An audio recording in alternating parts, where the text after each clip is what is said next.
మనం ఇలా కూడుకున్న ప్రతిసారి 2 సెషన్లు ఉంటాయి. మొదటి సెషన్లో వాక్యము 1 గంట పాటు, రెండవ సెషన్లో బ్రేక్ తర్వాత Q&A ఉంటుంది. మీకు ఏమైనా ప్రశ్నలు ఉంటే అడగచ్చు. మీ దగ్గరికి మైక్ వస్తుంది, ప్రశ్నలు ఉంటే అడగచ్చు. ఓకే,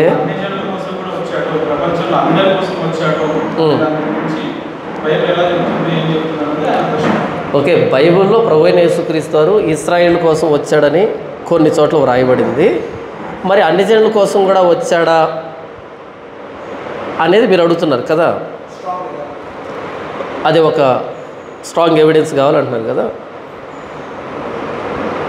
ప్రభువైన యేసుక్రీస్తు వారు ఇశ్రాయేలుల కోసం మాత్రమే వచ్చాడు అనేటువంటి వ్యక్తులు కనీసం ఆదికాండం 3వ అధ్యాయం కూడా అర్థం కాలేదు వాళ్ళకి అన్నది మనం అర్థం చేసుకోవాలి. ఆదికాండం 3వ అధ్యాయము 15వ వచనం మీరు చూస్తే, ఎవరైనా చదివి వినిపిస్తారా? మరియు నీకును స్త్రీకిని నీ సంతానమునకును ఆమె సంతానమునకును వైరము కలుగజేసేదను, అది నిన్ను తల మీద కొట్టును. అది అన్న దగ్గర 1 నంబర్ ఉందా? ఆయన నిన్ను తల మీద కొట్టును, నీవు దానిని మడెం మీద కొట్టుదువు అని చెప్పాను. ఎవరితో మాట్లాడుతున్నాడు దేవుడు ఇక్కడ? హవ్వ అంటే జీవము గల ప్రతివానికి తల్లి. ఆదాము మనందరి ఆది తండ్రి, హవ్వ జీవం కలిగిన ప్రతివానికి తల్లి. మనం ఎవరి సంతానం? ఆదాము సంతానం కదా, హవ్వ సంతానం. ప్రపంచంలో ఉన్న ప్రతి ఒక్కడు ఆయన ఒకరి నుండి ప్రతి జాతి మనిషిని సృష్టించి కదా, ప్రతి జాతి ఎవరైనా సరే ఆదాము హవ్వల నుంచే వచ్చారు. ఆ ఆది తల్లిదండ్రులకు చేయబడుతున్న వాగ్దానం ఏంటంటే, భవిష్యత్తులో నీకు స్త్రీ సంతానానికి. స్త్రీ సంతానం అంటే ఏంటి? సంతానం ఎలా వస్తుందంటే స్త్రీ పురుషులకి రావాలి. కానీ ఇక్కడ దేవుడు ఏమన్నాడు? స్త్రీ సంతానం అంటే పురుషుని ప్రమేయం లేకుండా రావాలి. ఇక్కడ హవ్వ ఎక్కడి నుంచి వచ్చింది? పురుషునిలో నుండి వచ్చింది. హవ్వ పురుషునిలో నుండి వస్తే, హవ్వ పురుషునిలో నుండి వస్తే ఈ హవ్వ ద్వారా పాపం వచ్చింది కదా. భవిష్యత్తులో హవ్వ నుండి అంటే స్త్రీ నుండి పురుషుడు వస్తాడు. ఏదైనా తోటలో పురుషుడి నుండి స్త్రీ వచ్చింది, స్త్రీ పాపంలో పడిపోయింది, అలా మానవ జాతి అంతటికి మరణం వచ్చింది. అయితే ఏదైనా తోట ఈ క్రమం అన్నది రివర్స్ అవుతుంది భవిష్యత్తులో. ఎలాగంటే స్త్రీ నుండి పురుషుడు వస్తాడు, స్త్రీ సంతానం, కన్యక గర్భవతి కుమారుని కంటుంది. ఆయన ఎవరు? ప్రభువైన యేసుక్రీస్తు వారు. ఈ ప్రభువైన యేసుక్రీస్తు వారి ద్వారా మరణం ఓడించబడుతుంది. పురుషుడి నుండి స్త్రీ వస్తే, స్త్రీ నుండి మరణం వస్తే, రెండవసారి స్త్రీ నుండి పురుషుడు వచ్చి ఈ పురుషుడి నుండి మరణానికి విరుగుడు వస్తుంది. మరణం అనే ముళ్ళు ఎరవబడుతుంది. పాపానికి, శాపానికి, ఈ దాస్యానికి విముక్తి వస్తుంది అని చెప్పబడింది కదా. ఇప్పుడు చెప్పండి, ప్రపంచంలో ఏ మానవుడైనా ఆదాము హవ్వల నుంచే రావాలి. వాళ్ళతో చేయబడుతున్న వాగ్దానం ఏంటంటే స్త్రీ సంతానం ప్రభువైన యేసుక్రీస్తు వారు. ఇప్పుడు చెప్పండి, ప్రభువైన యేసుక్రీస్తు వారు ఎవరి కోసం వచ్చాడు? అందరి కోసం, మానవులందరి కోసం ప్రభువైన యేసుక్రీస్తు వారు వచ్చారు. అయితే నేను నశించిన ఇశ్రాయేలు గొర్రెల దగ్గరికే తప్ప అన్ని జనుల దగ్గరికి పంపబడలేదని యేసు ప్రభు ఎందుకన్నాడు? ఎక్కడన్నాడు? మత్తయి సువార్త 10వ అధ్యాయంలో అన్నాడు ఆయన.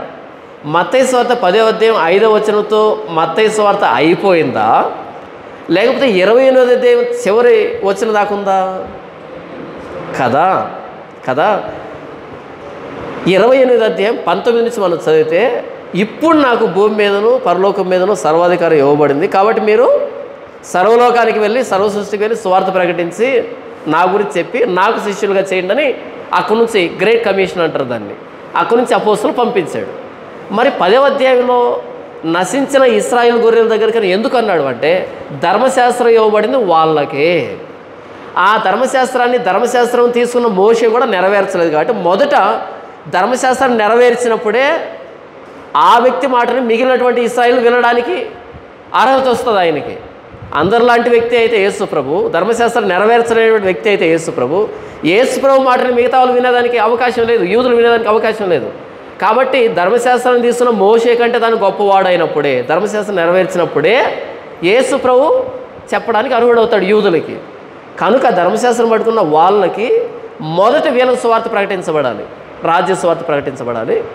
తరువాత ఆయన శిలువ మీద ప్రాణం పెట్టి తిరిగి లేచిన తరువాత సర్వప్రపంచానికి సువార్త వెళ్తుంది. కనుక యేసు ప్రభు మీరు మొదట ఎప్పుడు ఆయన బ్రతికున్నప్పుడు, ఆయన ఉన్నప్పుడు, సజీవంగా ఉన్నప్పుడు ఏం చెప్పాడు అంటే, మొదట ఇశ్రాయేలు దగ్గరికి వెళ్ళండి, ఆయన తిరిగి లేచిన తర్వాత ఇప్పుడు ప్రపంచానికి వెళ్ళండి. మీరు మొదట ధర్మశాస్త్రం పట్టుకున్న వాళ్ళకి వాళ్ళ ధర్మశాస్త్రంలో యేసు ప్రభువుని గురించినటువంటి ప్రవచనాలు ఎక్కడెక్కడ ఉన్నాయో, యేసు ప్రభు ముంగుర్తులు ఏంటో, ధర్మశాస్త్రం నెరవేర్పు ప్రభు అయిన యేసుక్రీస్తు వారు ఎలాగో, ధర్మశాస్త్ర సారం ఏంటో మొదట వాళ్ళకు తెలియాలి కదా. అటు తర్వాత ఇశ్రాయేలీలు అందరూ సువార్థికులు అవుతారు ప్రపంచానికి వెళ్ళడానికి. అంతేనా? మొదట ఇశ్రాయేలీలకి అర్థమైతే తర్వాత వీళ్ళందరూ సువార్థికులు అవుతారు. ఇది మొత్తం ప్రపంచానికి ప్రణాళిక.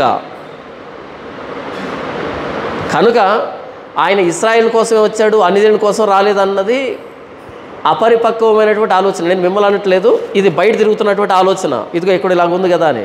అంతటితో మత్తయి సువార్త అయిపోలేదు. అది మత్తయి సువార్త 10వ అధ్యాయం 5వ వచనం మాత్రమే. మత్తయి సువార్త మొత్తం 28 అధ్యాయాలు ఉన్నాయి, మొత్తం చివరిదాకా రావాలి. అంతేనా? ఇప్పుడు ఇక్కడ మీటింగ్ పెట్టాం, మీరంతా వచ్చారు. ఇప్పుడు నేను వచ్చింది మీకోసమేనా? కాదు, మిమ్మల్ని ఆధారం చేసుకొని మొత్తం అందరినీ పిలవడానికి కదా. ఇప్పుడు ఫోన్ నెంబర్ తీసుకున్నారా? దాని అర్థం ఏంటి? ఎక్కువ సర్కిల్ ఉంది, పెద్ద సర్కిల్ ఉంది, ఇది చిన్న సర్కిలే, ఇంతటితో కాదు, అయిపోలే. యేసు ప్రభు కూడా ఇశ్రాయేలుకు మొదట ఆయన ఎవరో అర్థమైతే ప్రతి ఇశ్రాయేలుడు సువార్థికుడు అవుతాడు. మత్తయి సువార్త 28వ అధ్యాయం చివరి దాకా వస్తేనే మత్తయి సువార్త పూర్తయినట్టు. కాబట్టి యేసు ప్రభు ఎవరి కోసం వచ్చాడు? స్త్రీ సంతానం కోసం, మానవ జాతి కోసం. అందులో ఇశ్రాయేలు మొట్టమొదట ఆయన్ను చూశారు. యూదుల్లో నుంచే రక్షణ కలుగుతున్నది, యూదులో నుంచి వచ్చాడు ఆయన. అక్కడి నుంచి వచ్చి సర్వ ప్రపంచానికి సువార్తను పంపించాడు. ఎందుకు సర్వ సృష్టికి సర్వలోకానికి అని అన్నాడు? ప్రతి మానవుడు ఆయన చేసినటువంటి వ్యక్తి కాబట్టి, ప్రతి మానవుడి కోసం ఆయన శిలువలో ప్రాణం పెట్టాడు కాబట్టి. అయితే క్రైస్తవ మీద బురద జల్లడానికి, బైబిల్ తప్పుగా చిత్రీకరించడానికి, యేసు ప్రభు వాళ్ళ కోసమే అని చెప్పడానికి అపవాది పన్నినటువంటి పన్నాగమే ఆయన ఇశ్రాయేల్ కోసం వచ్చాడు, మిగతా వారి కోసం కాదు అనేటువంటి కుయుక్తి కుతంత్రము. నేను ఇప్పుడు మీకు ఆదికాండం 3వ అధ్యాయంలో చూపించాను. అప్పుడు ఇంకా ఎవరు లేరు, కనీసం కయీను హేబెలు కూడా లేరు, ఇద్దరే ఉన్నారు. అప్పుడు చేయబడిన వాగ్దానం ప్రభు అయిన యేసుక్రీస్తు వారు ఈ లోకానికి వస్తాడని. నీవు అతని మడి మీద కొడతావు. మడి మీద అంటే సిలువ, ప్రభు అయిన యేసుక్రీస్తు వారి సిలువ. అంటే ప్రభు అయిన యేసుక్రీస్తు వారి సిలువ వారు ఏదైనా తోటలోంచి బయటకు రాకముందే తీర్మానం చేయబడింది, ఆయన నిత్య ప్రణాళికలో ఉంది. కాబట్టి ప్రతి మానవుడి కోసం ప్రభు అయిన యేసుక్రీస్తు వారు వచ్చాడు. సమాధానం అర్థమైందా అన్న?